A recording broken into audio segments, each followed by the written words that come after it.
नमस्कार प्यारे बच्चों, आप सभी का स्वागत है हमारे YouTube चैनल गौरवी हिंदी संस्कृतम पे। मैं हूं आपकी हिंदी अध्यापिका ममता कुमारी। चिल्ड्रन, ये आपकी बुक है 9th स्टैंडर्ड की महाराष्ट्र बोर्ड की हिंदी लोकवाणी नवनीत करके जो है। तो इसका पेज नंबर 25 पे क्वेश्चन है, करत करत अभ्यास के जड़मति होत सुजान। इस पर हम इस विषय पर एक जो ये दोहे होते हैं इनके ऊपर कुछ एक निबंध जो मैं आपको समझाना चाहूंगी। ओके, तो आइए देख लेते हैं क्या है। आप यहाँ पे देख सकते हैं, लिख सकते हैं। ओके, तो करत करत अभ्यास के जड़मति होत सुजान, रसरी आवत जात के सिल पर परत निशान।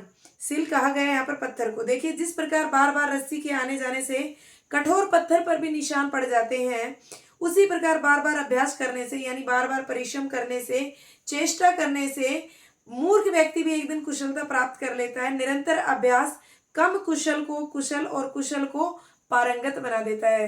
कहने का मतलब ये है, जो जो कम कुशल है वो तो अच्छा कुशल बन जाता है, और जो कुशल है वो पारंगत बन जाता है और अच्छा हो जाता है। यानी कि अभ्यास की आवश्यकता मानसिक और शारीरिक दोनों कार्यों में समान रूप से पड़ती है। लुहार है जो कि एक ये कास्ट होती है, जैसे सुनार है, लोहार है, बढ़ई, दर्जी, धोबी, ये सब अभ्यास का जो है वो साध्य है। ये कलाएं बार बार अभ्यास करने से ही सीखी जा सकती है। इसी तरीके से दर्जी का बालक पहले ही दिन बढ़िया कोट पैंट नहीं सिल सकता है।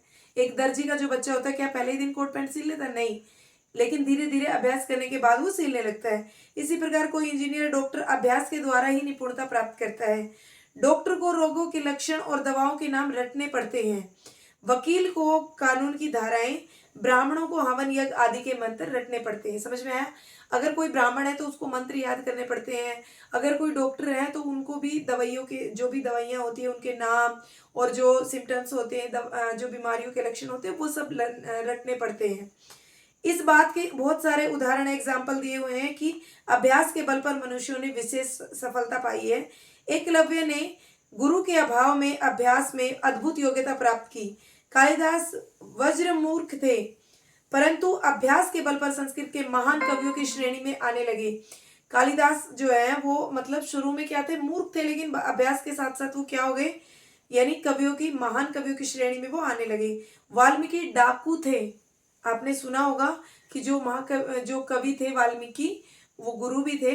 वो पहले यानी चोरी करते थे, उसके बाद वो कवि बने, आदि कवि कहलाए। सफलता की कुंजी तो है, परंतु अभ्यास के कुछ नियम भी है। क्या क्या नियम है बेटा? सब यहाँ पर आ रहा है, आप लिख सकते हैं साथ साथ। ओके, यहाँ पे भी आपको दिखाई दे रहा होगा, लिख भी सकते हैं और समझ भी सकते हैं। यदि एक पहलवान एक दिन 1000 दंड बैठक करे और फिर 10 दिन तक बिल्कुल अभ्यास ना करे तो कोई लाभ नहीं होगा। ओके, अभ्यास में निरंतरता के साथ धैर्य भी आवश्यक है, यानी पेशेंस भी चाहिए। हमें अपने लक्ष्य को सामने रखकर धैर्य खोए बिना अभ्यास करते रहना चाहिए। हमें सदैव अच्छी बातों का अभ्यास करना चाहिए। ये इसका मीनिंग था, करत करत अभ्यास के जड़मति होत सुजान।